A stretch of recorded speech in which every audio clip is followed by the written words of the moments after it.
Okay. Okay, we can hear now. Okay.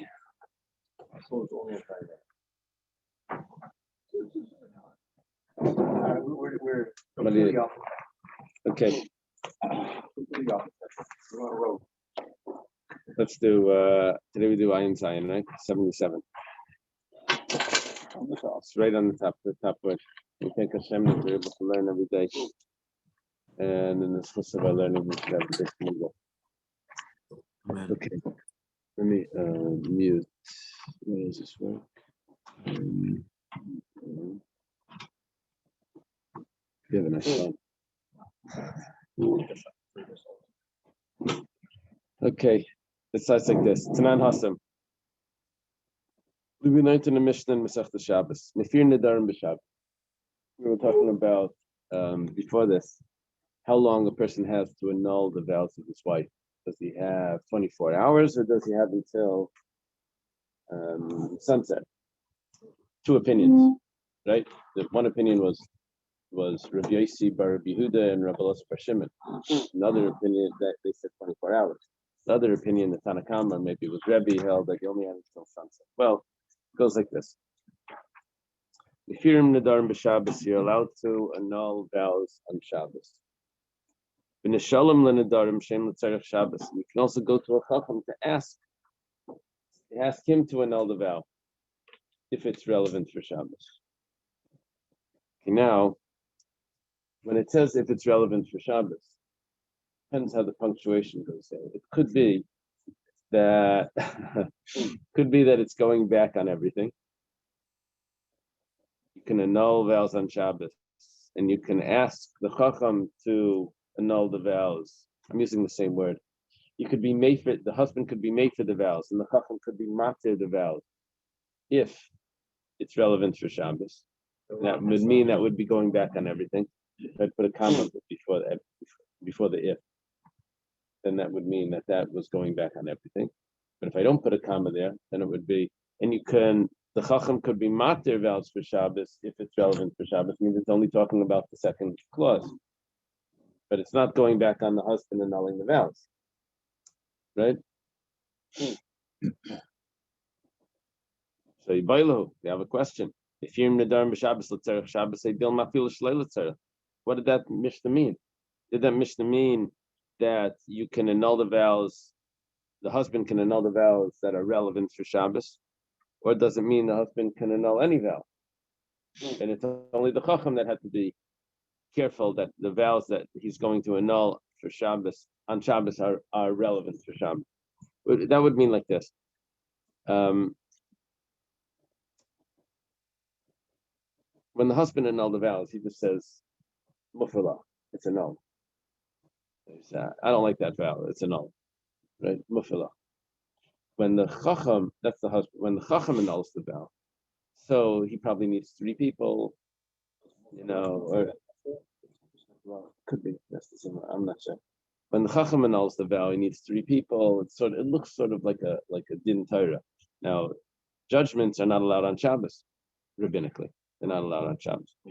So maybe the whole reason why you're allowed to annul a vow on Shabbos that the Chacham can do is only because it's relevant for Shabbos. But really, there's a second problem there that it looks like it's a din. When the husband annuls it, there's no problem. But when the Chacham annuls it, it looks like a din. That could be a problem. Maybe you only allow it because of a leniency, because it's relevant for Shabbos. One other logic. Maybe the husband is allowed to annul the vow on Shabbos, even if it's not relevant for Shabbos, because he has a time constraint that if he doesn't do it today, it's finished. But the Chacham, he can do it tomorrow, he can do it anytime in the whole year. There's no time constraint. So maybe it's only when it's relevant for Shabbos, the Chacham can annul it. But not if it's not relevant for Shabbos. So it could be that the Chacham has this limitation on Shabbos that he's only allowed to do it for whatever reason, if it's relevant for Shabbos. Now, what would it mean relevant for Shabbos? She said, I'm not eating, anymore, this or that. And he says, oh no, my mother made this, she's visiting, you have to, whatever. And it's for Shabbos food, it's for the Shabbos meal, or, something that would be relevant to Shabbos. He would have to, only the husband would have to annul something that would be relevant, either that it would cause her pain, or it would be relevant between the two of them in their relationship. Okay, so Tashima, we have a question here, and the question is not about the chacham, not about the Baal, not about the husband. The question is about the chacham. What type of vows is he allowed to annul on Shabbos? Tashima, the Tani Rav Zuti, the Bay Rav Papi. Rav Zuti from the yeshiva of Rav Papi said, "Ein mefirin nedarim el l'tzerech haShabbos." He only allowed, the husband can only annul a vow if it's relevant for Shabbos. Amar Rav Ashi, halei tanan hachi. That's not what it says. It says Nedarim chashecha meifila ad shlei tachsha.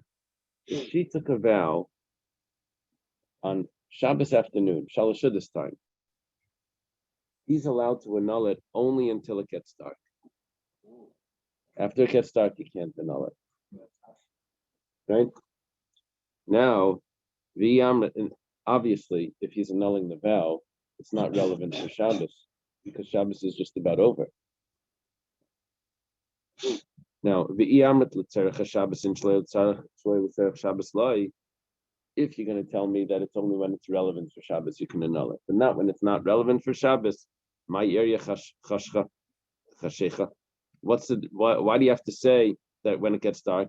Because it's not relevant for Shabbos. Because it's not relevant for Shabbos. So it doesn't have to do with getting dark. It has to do with that it's on Shabbos and it's not a vow that's not relevant for Shabbos. How do I know it's not relevant for Shabbos?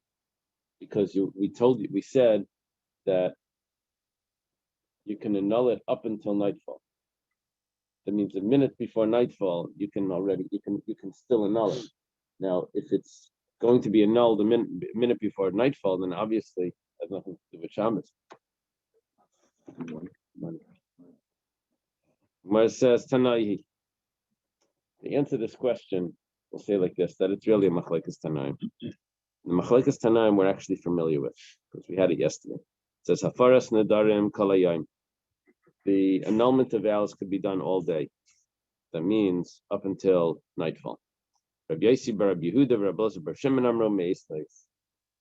These two sages, this pair of sages, say that you have more than nightfall. Nightfall you have 24 hours. Now it goes like this.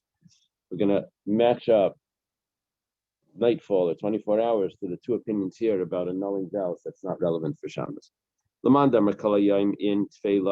you say that you're allowed to annul the vow only until nightfall, but no more, then then you can annul it even if it's not relevant for Shabbos. Now the reason for this would be is because you have a time constraint. If you don't annul it now on Shabbos, then you missed the chance. They're talking about the husband here. But if we say that you have 24 hours, then you're always going to have more than Shabbos to annul it. The Tzarech Shabbos and Shleil Tzarech Shabbos light, but not if it's Shleil Tzarech Shabbos. It would have to be relevant for Shabbos to annul it because you have extra time.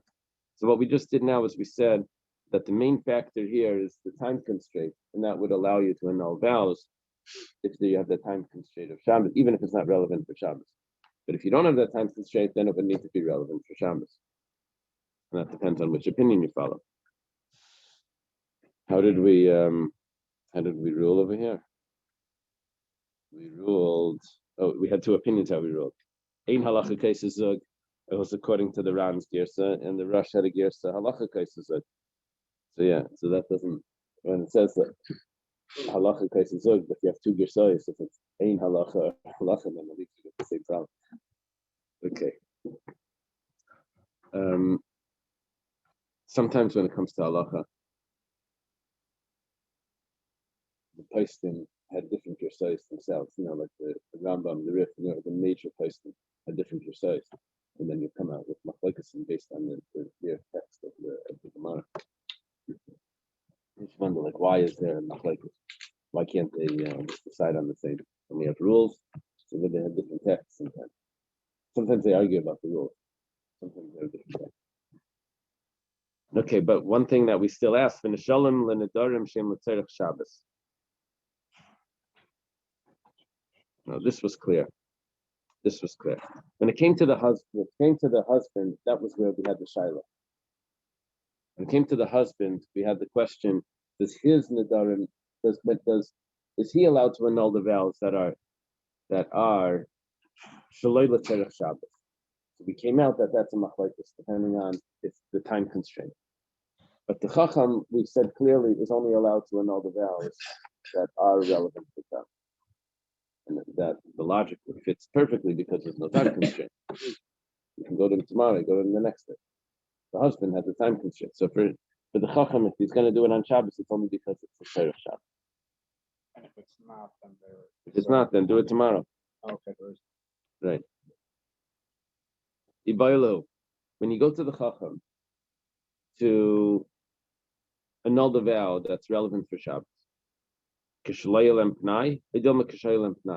that because you didn't have a chance before Shabbos? Or is it saying even if you did have a chance, but why not? Shabbos is a lot of free time, we'll go to the chacham on Shabbos and do it then. Tashema, so come and listen. There's the Kikule Rabbanan, the Breder Rab Zutra, Breder Rab Zeira, Afilu ben Nedarim Shalem Pnaim by them. You have a story. The rabbis annulled the vow of Rab Zutra's son, who was Rab Zutra, the son of Rab Zeira's son, that he annulled the vow, even though there was time before Shabbos to get that annulled. Okay. It's not like, when it comes to taking a haircut on Cholamayid, that only someone that was just let out of prison that wasn't able to take a haircut, or someone that came from Avelos or something that he wasn't able to. I forget exactly all the details there, but there are certain times that he was allowed to take because he wasn't able to do it before. We don't want people to come into Yom Tov looking like unprepared, and then they say, "Well, I'll have time on Cholamayid." So we say it's us on Cholamayid. That means you have to prepare beforehand. So that's not what we're saying here. We're saying over here that no, it doesn't have to do it if you have time beforehand or not. It's fine. You can do it on Shabbos if it's relevant for Shabbos. Savar Rav Yosef l'Neimar. Rav Yosef thought, Rav Yosef is the teacher of Abaya. He says, Nishalim Nedarim b'Shabbos b'Yachid Mumcha in b'Shleished Yotis Loi b'Shem Demechsek Tedina. There's two possibilities. The Gemara learns this because it says Rashi Hamatis. Zeh Hadavar. The laws of vows are in Parshat Matis, the tribes, which is spoken to the heads of the tribe. Why is it spoken to the heads of the tribe? It's coming to teach me that the heads of the tribes can annul the vow if it's a Yachid Mumcha, if he's an absolute expert in the laws, he's allowed to annul the vow even without three people there. He can do it on his own. But if he's not such an expert, then he needs to have three people there to annul the vows. And they don't need to be musmachim and all of that. Three people can annul the vow. Well, Rav Yosef thought that when did we say that you're allowed to go to a chacham to annul the vow on Shabbos? That's because you're going to one person, for the rabbi, for the expert. But if you're going to three people, then that looks like a court, and that's not Shabbos-dik.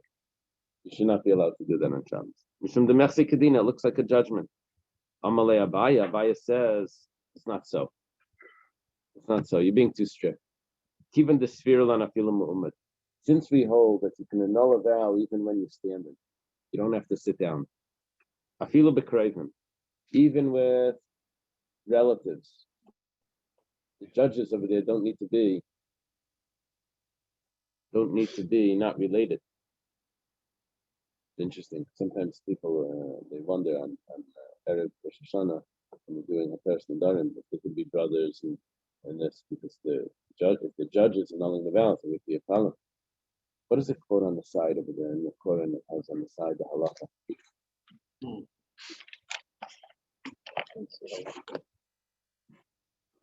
As notes.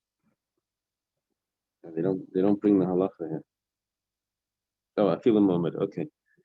The dissolution of vows can be performed even by relatives, and it can be performed at night. Furthermore, those dissolving the vow need not be seated at the time. However, if the dissolution is based on extenuating circumstances, not merely regret, the court authorizing the dissolution must sit. Okay. We're going to learn that shortly. So basically, it could be relatives, and it could be done standing. It could be done at night. So all the laws of a court just fell away. So Abaya tells the Yosef, you're worried on Shabbos that it might look like a court if you're using 3 people. So don't worry about it. It doesn't look like a court. They're standing. You know, all the other the secondary rules of court are not there. Okay. They're trying to make it look like as if it's not a court. Yeah, it's not a court, and therefore on Shabbos you should be allowed to be allowed to annul the vows that are relevant. But what if Shabbos. so?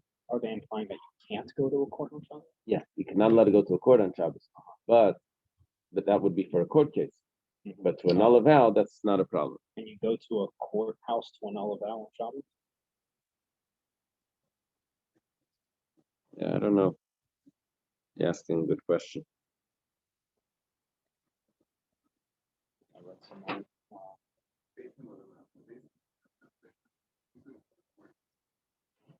Right. Oh, You can yeah, get that's together. true. You can get together 3 people, sit in the room that I don't know what the court was. The court, it seems like the court was at the gate. It always says like the judgments were done at the gate. I don't know what that means. Like the city gate, and maybe it means the town center or something. If you take potential for capital punishment out of the equation, the reason for not doing this at the bottom is Shem like you did. Right. But since you don't need to write this anyway. Right. You don't have to write it up afterwards. Okay.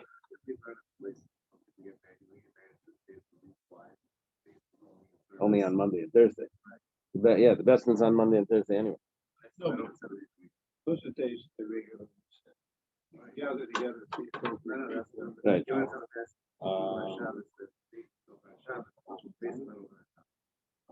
Official, that's not official court hours. Right. Yeah.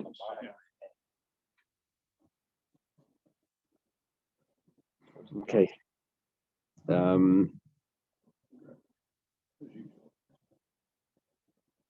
Gittin, there's a rule about not doing Gittin at night. But then I think it was said that do a get whenever you did the Evid, it was okay. But I think they said that when they come to give a get, it's always considered because if you push it off and then the guy changes his mind and that's you're in such a bad situation. I think it was something like that. But just always consider it a shafat, you know.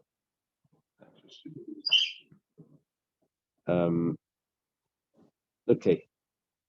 So Abaya says that there's no problem with going to on Shabbos to a three people Hakaras Nedarim. Amar Rav Abba, Amar Rav Huna, Amar Rav. Abba says in the name of Rav Huna, in the name of Rav. So these people, these sages are important here because it's going to get back to us in a moment. Rav Abba says in the name of Rav Huna, in the name of Rav. Halacha, Mefirim Nedarim Balayla. Halacha is that you're allowed to annul a vow at night. Now, Mefirim is the expression that's used for the husband. The husband can annul his wife's vow at night. It says this in the name of Rav. Gemara says,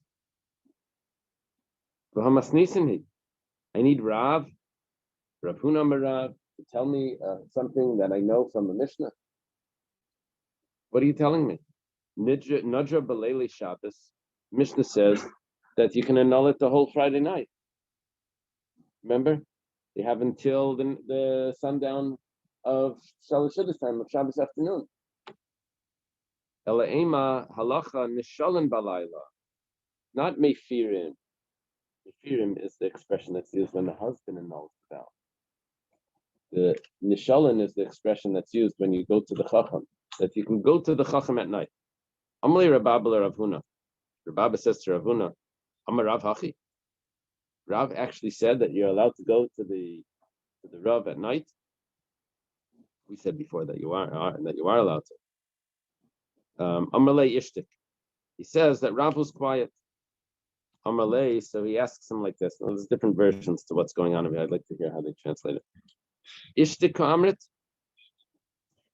Are you saying that he was quiet because he was thinking about it and he wasn't sure, or maybe he was quiet for whatever reason? Are you Shasi Amrit? Or do you mean that he was drinking and you stepped outside And when you came back in, you missed the answer. I added that in for the commentators added in that detail. That doesn't mean that when he's quiet doesn't mean that he holds like that. No, it says he was preoccupied, so that is sounds to not indicate agreement. Oh, what's the first? Let me take a look at it. The first possibility is he was silent, indicating that he accepted the ruling. Or did you say he was drinking and therefore preoccupied? So that it sounds that okay. So you're asking, what do you mean that this is what he holds? Amar Ravika Baravin says, is dakik le Rav l'Rabba Rav is dakik. He tended to. He usually is zakik means to need, but he tended to Rabba to annul his vow. B'kituna de Rav in the small room in the yeshiva of Rav. Oimid while he was standing, Yechidi alone. But Balayla, it was at night. So you see that a chacham is allowed to annul the vow based on what Rav did for Rabba. It's interesting that it would be Rabba. Rabba is much younger, very young. We don't really have any association Rabba with Rav. Rav Huna, Rav's student is Rav Huna. Under Rav Huna may be Rabba. Rav Chisda and Rabba the same generation? Yes. Yeah, so this is a third generation. So it's possible. But okay, there's another version over here that he tended to Rav Hanano, which we've had. Not Rabbeinu Hanano. We've had a Rav from Rav Hanano before. Okay, here you see that there was a kituna, small room. They call this in the Hasidic stories, they call this the Chabadnitza. They had a small room. Every Chabad shul had a small room. If people wanted to daven long, they would go into that room and daven. Anyway, I guess by Rav's yeshiva, they also had a small room on the side. Some shul, in the big shuls, this is for the Talisim. Okay. So. Excuse me. I missed some. Up until now, I thought when you were going to the Rav, the Chacham, it was a singular person. But at the beginning of the That's two options. Either it's three people or a single person. Right? Yeah. Now, if it's one person, how does it work? Why do you need the other two guys there? So that's if you don't have an expert. If he's an absolute expert, Yachid Mumcha, so then you don't need the other people. But if he's not, then you would need the other people. Amar Rabba, Amar Rav Nachman, or this could be Rava. Could be Rabba also, but there's two versions here. Rabba says the name of Rav Nachman. Halacha nishalin nedarim aimid yichidi balayla. Ubeshabes ubekravim. The halacha is that you can go to the chacham to ask him to annul the vow while he's standing, while he's alone, and at night, and on Shabbos, and if he's related to you, or even if it's not the chacham, this could mean if the three people that you went to are related to each other. And even if they had time during the day to annul it, you can still go on Shabbos.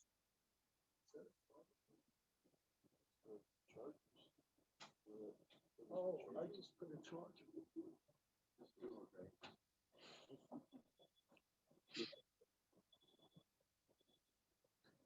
That's someone's alarm. Someone put it.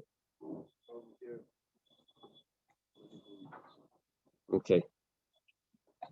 Gemara asks, I made while he's standing. But Tanya, but we have a brisa. Yarad Rabbi Gamliel Menachamar v'Nesatav the Yasha v'Hitzalei Nitre. Rabbi Gamliel one time he got off. He was Mata Neders, but he got off the donkey. He wrapped himself in a talis. He sits down, and he was Mata the Neder. So it's not, you can't do the standing. Rabbi Gamliel made sure to sit down. It took in a lot of effort to make sure to sit down as if this was a case of judgment. Gemara answers, Rabbi Gamliel Savar, there's two versions to this Gemara, but it makes it a little bit confusing. Paischem or Ein Paischem? Oh, so some versions add a word. Ein, yeah. And it goes, I think what it comes out is basically the same concept, but the language here is the opposite. It's actually easier if you learn it. Ein paischem becharata. You have ein? Really? Ein paischem becharata. What does the Bach do? Maybe they're adjusting it according to the Bach. No, the Bach doesn't do that. Oh, it does. Bach does say. Ein paischem. Ein paischem becharata. Meikar nedre meyakar nedre beinan. What happened? Somebody's gonna charge me for something that's making me beep, right? But It's in one of the boxes. You're looking for an outlet on over there. So. But I don't know who that is. Whether it's in or not, what is posting the? So what this means is like this. Can you annul a vow by the person saying, I want it off? I regret it. Or do you need to go through the specifics of what did you think when you made it? And why do you regretting? What do you know now that you didn't know before? You have to go through those details. So this was a discussion, we had this before. What type of Pesach do you need? Is charata enough? Charata just means regret. Now, of course, the person's coming to take it off. He's already regretting it. That's what he's doing there. So that would be enough if you say Paisam B'charat. Ram Gamliel said, Ain't Paisam B'charat, according to this verse. You can't just say regret. You have to go through the details. What did you know? What did you not know? What do you know now? And then you have to discuss, was it something that changed? Right? Because that would be a problem if it's a new scenario, new circumstance. Rav Nachman Savar, Paisam B'charat Afilam Umid. Nachman says that no, regret is good enough. I'm reading it. Paisam B'charat, not Ein Paisam. Regret is enough, and therefore you don't have to sit down. Because so basically what we just did now is the actual annulment of the vow could be done standing. It's the discussion before the annulment of the vow that you need to sit down to concentrate. Yeah. I remember one time in the best, and I was we had to testify about signatures that we recognized because we were going to send the get, and we have to say, do you recognize this is the get that you signed? That you anyway. Standing, and I had just had my hand on the table. So the rabbi says, "Can you say that again, but don't lean on the table." the witnesses were not allowed to be leaning. The witnesses have to be standing. So I couldn't be leaning on the table. Interesting. Amalei Rav Rav Nachman. Rabbi says to Rav Nachman, Chazimar, the master scene, Haime Rabbanan, this scholar. The Ranskish is true from Rabbanan, this young scholar. Dasimi Marava, he came from Eretz Yisrael. That's the west. In Bavel, Eretz Yisrael is west. V'amar, and he said, is the Kikule Rabbanan Lebreder Rav Huna bar Rav. The rabbis tended to the neder of the son of Rav Huna bar Rav. They were mater's neder. V'amalei, and when they were finished, they said, Zilboi Rachmi al Nafsha, go pray for mercy on your soul. How does the vowels there? The chatasa.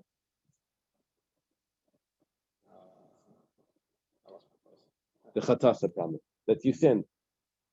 The Tani Rav Dimi Achved Rav Safra, because Rav Dimi, the brother of Safra, taught anyone that takes a vow, even if he fulfills it, is considered a sinner. Not supposed to vow. So he didn't actually fulfill it. He had it annulled, but it doesn't matter. You took a vow. You took a vow, even though you have it annulled, it's still considered a sin. Amar Rav Zvid, Mikra, Rav Zvid said, where do you see this from? He says, you see it in the pasuk. If you refrain from vowing, you won't have a sin. But if you do refrain, but if you don't refrain, that means you do vow, then there would be a sin. Tanya, taught in a brisa. Someone tells his wife, Kol Nedarim Shetaduri. All the vows that you vow. Efshi Shetaduri. I can't handle it when you vow. Or he says, Ein Zen Neder. It's not a vow. Those are options of what he says. His expressions. Layamar Klum. That doesn't work. He has to say Mufrala. According to the Ram's second shot over here, he says that you have to say it. You have to express it. Using the exact words. Now we're going to have a contradiction to this shortly, and the Ram answers it up. But The other pshat of the Ran is that when he says, from now on, I can't handle your vows, doesn't mean that he's saying that I'm Mekayim the vows that you took right before this. And according to that according to that commentary of the Ran, then this would mean that it doesn't mean, just because you don't want the ones in the future doesn't mean that you want the ones in the past. It's not considered establishing. The first that comment means that Lo Yom Klum means it's not considered you established the old vows by saying I don't want the new ones. Second version of the Ran, second comment of the Ran is that if you don't use the precise language when the husband is annulling the vow to say mufarlach, then it doesn't work. You have to use the exact word. So you're saying that you can't just say I'm not going to. You can't just say I don't like it. No, is this referring to future vows? I don't know how he translates it in there. It says any vows which you will vow. Right. I do not want. Does it comment that it's because of the future, or does it comment that the language is not precise? I do not want the FG. You too vow. Does it say when it says lay on a club that this is nothing? Oh. As is not a valid form. No. Yeah, it's not a valid form. Okay, good. So it's not because the language isn't precise. That's it. Yafa Sisa, let's say he says, you did good. In Kamaischa, there's nothing like you. That doesn't have to do with the vows. Or maybe it does. If you didn't take the vow, I would have put the vow on you. So then the Dvar Kayam, and then that's considered establishing. Established, he doesn't need to make a perfect statement, precise wording.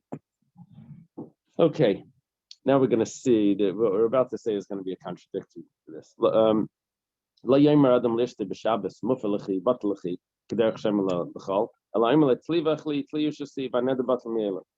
On Shabbos, a person shouldn't say to his wife, "Mufalach," but he doesn't say "Mufalach," "Mufalachi," right? That would be the feminine. Batalachi. That's apparently batalachi would work, as he does in the weekday. Rather, he says, "Take it and eat, take and drink," and the vow is nullified on its own. And I think there's a common rule like let's see kids. Muta, let's get out of here. Okay. Yeah. And everyone hears what they want to hear. So the problem here, what we just learned is that what we're learning is that on Shabbos you're supposed to do things a little different than the way you do it on the weekday. It shouldn't be done the same way you do it on the weekday. The question is that we said that on the weekday, if you don't do it with the proper language, it doesn't work. We say on Shabbos, don't do it with the proper language, and that's supposed to work, but it doesn't work. If it didn't work on the weekday, why should it work on Shabbos? I know you have to do it different, but if it doesn't help for the vow, how does it work?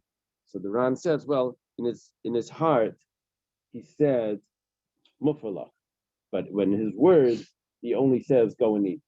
So because he said it in his heart, that's good enough.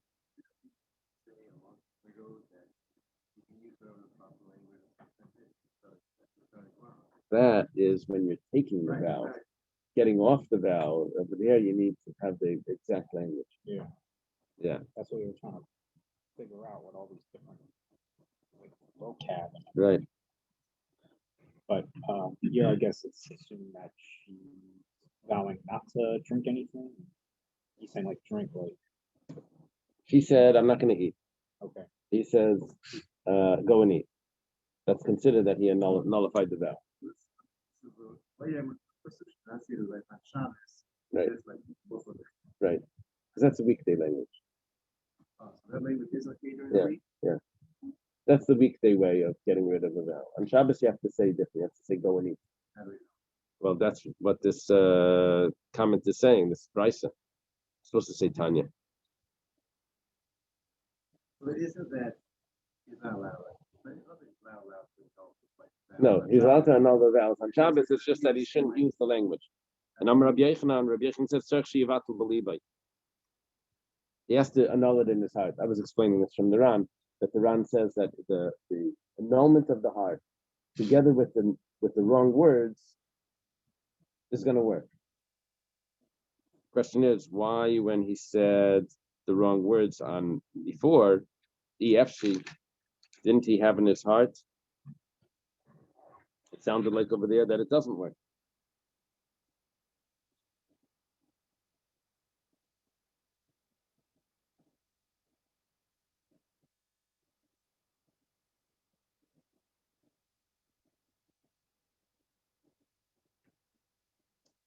Says that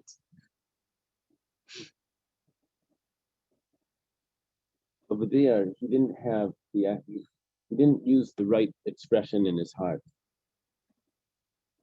He didn't have the right thoughts. That's what it sounds like. He didn't think the right thoughts, but he said, "Go and eat." And if he says, "Go and eat," but if he says, "Go and eat," and he has the right thoughts, then that's good. But if he doesn't have the right thoughts of mufalachi, and all he has in mind is EFC, I can't handle this.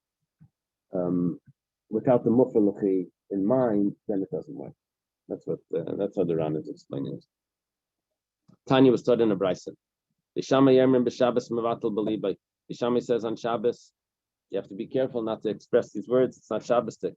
So you just annul in your heart. And during the week, you have to express it. You say mufalachi. Both of them. Even in the week that you don't have to express it.